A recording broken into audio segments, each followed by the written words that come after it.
ఇండియాలో మెల్లమెల్లగా కరోనా కేసులు పెరుగుతున్నాయి. ఫస్ట్ యాక్చువల్‌గా ఏందంటే సింగపూరు, తర్వాత హాంకాంగు, థాయిలాండు ఈ ఏషియన్ కంట్రీస్‌లో ఫస్టు కరోనా పెద్ద ఎత్తున బయటకొచ్చింది. అంటే కరోనా అంటే ఇది కొత్త వేరియంట్ అనమాట. జే1 వేరియంట్ అంటారు దీన్ని. జేఎన్1 వేరియంట్. ఈ జేఎన్1 వేరియంట్‌లో మళ్ళీ డిసెండెంట్స్ అంటారు. ఈ జేఎన్1 వేరియంటే ఒమిక్రాన్ వేరియంట్. ఒమిక్రాన్‌కి సంబంధించి ఇది మళ్ళొక పాయగా చెప్పుకోవచ్చు. దాని తర్వాత దాని నుంచి మళ్ళీ డిసెండెంట్స్‌గా ఎన్‌బీ 1.8.1 ఒకటి, ఎల్ఎఫ్7 ఒకటి. ఈ 2 ఇప్పుడు ఇది చేస్తున్నారు. మొత్తంగా మనకేందంటే మనకప్పుడొచ్చింది సిఓవి2 అనమాట. సార్స్ కోవ్ 2 అంటారు. ఇది ఇప్పుడు స్పైక్ ప్రోటీన్ అనేది మొత్తం 35 మ్యుటేషన్స్‌గా పరివర్తనాలంటారు. అంటే 35 రకాల పరివర్తనాలుగా ఇది మారిపోయింది. ఇప్పుడొస్తున్న ఈ వేరియంట్‌లో వచ్చి ఒమిక్రాన్‌కి సంబంధించిన జేఎన్1 దాన్ని మళ్ళీ డిసెండెంట్ 2 ఈ 2 ఇప్పుడు వస్తున్నాయి. దీన్ని ఇండియాలో కూడా ఈ కేసులు బయటకు వస్తున్నాయి. మామూలుగా అయితే సింగపూర్‌లో ఒక 14,000 పైన, తర్వాత హాంకాంగ్‌లో ఒక 6,000, బ్యాంకాక్‌లోనే 5,000, మిగతా థాయిలాండ్‌లో కూడా చాలా కేసులు ఉన్నాయి. అట్లాగే ఇండియాలో కరెక్ట్‌గా లెక్కలు చెప్పట్లేదు. గవర్నమెంట్ గత 4 రోజుల నుంచి అప్డేట్ చేయట్లేదు అంటున్నారు. 257 చూపిస్తున్నారు కానీ మిగతా రాష్ట్రాల్లో కేసులు కలుపుకుంటే దాదాపు ఇప్పటివరకు 456 కేసులు ఇండియాలో ఉన్నట్టుగా తెలుస్తుంది. రాష్ట్రాల వైద్యుగా చూస్తే కేరళలో 277, 73, తమిళనాడులో 66, మహారాష్ట్రలో 56, ఢిల్లీలో 23 బయటకు వచ్చాయి నిన్న.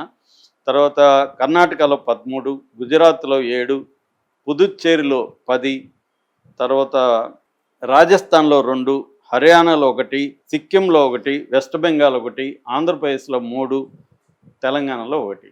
సో టోటల్గా 456 కేసులు ఇప్పటికీ మనకు ఉన్నట్టుగా అర్థమవుతుంది. అంటే మెల్లమెల్లగా అయితే పెరుగుతుంది. మనం మొదట ఒక వారం ముందు చెప్పుకునే దానికి ఇప్పటికైతే బాగా పెరుగుతుంది. ముఖ్యంగా ఆంధ్రప్రదేశ్లో కూడా 3 కేసులు ఇప్పటివరకు వచ్చాయి. ఒకటి వైజాగ్లో మద్దిలపాలెంలో ఒక 28 ఏళ్ల వివాహతికి వచ్చింది. వాళ్ళ ఫ్యామిలీని క్వారంటైన్లో పెట్టారు. అట్లాగే కాకినాడలో ఒక పెద్ద ఆయనకి దాదాపు 65 ఏళ్ల వయసు ఉన్న అతనికి కాకినాడలో వచ్చింది. అతన్ని కాకినాడ ప్రభుత్వ హాస్పిటల్లో పెట్టారు. అట్లాగే నంద్యాలలో చాకలమర్రి అనే గ్రామంలో ఒక 75 ఏళ్ల మహిళకు వచ్చింది. ఆమెను కడపలోని రిమ్స్లో చేర్పించారు. ఆమె ఫ్యామిలీని కూడా క్వారంటైన్లో ఉంచారని చెప్తున్నారు. ఇప్పుడు ఈ 3 కేసులు అక్కడ బయటకు వచ్చింది. అట్లాగే హైదరాబాద్లో కూకట్పల్లిలో ఒక డాక్టర్కి కూడా ఆయనకి ఆర్టీపీఎస్ చేస్తే ఆయనకి కూడా కరోనా ఉన్నట్టు, ఈ జేఎన్1 వేరియంటే ఉన్నట్టుగా ఇక్కడ కూడా చెప్పారు. సో దీంతో ఇప్పుడు హైదరాబాద్లో అలర్ట్ అయ్యి గాంధీ హాస్పిటల్లో నిన్న డాక్టర్ రాజకుమారి ఆధ్వర్యంలో ఒక కరోనా టీమ్గా ఏర్పడ్డారు. దాదాపు 10 మంది కరోనా కమాండ్ అని ఏర్పడి వాళ్ళు బెడ్స్ అవన్నీ రెడీ చేస్తున్నారు. దాదాపు 60 బెడ్స్, 3 వార్డ్స్లో 60 బెడ్స్ రెడీ చేసాం. మీకు ఎవరికి డౌట్ ఉన్నా కూడా గాంధీ హాస్పిటల్కి రావచ్చు. మీరు ఒకవేళ మీకు కరోనా ఉందని తేలితే ఇక్కడే అడ్మిట్ కావచ్చు అని కూడా సూపరింటెండెంట్ డాక్టర్ రాజకుమారి నిన్న అనౌన్స్ చేశారు.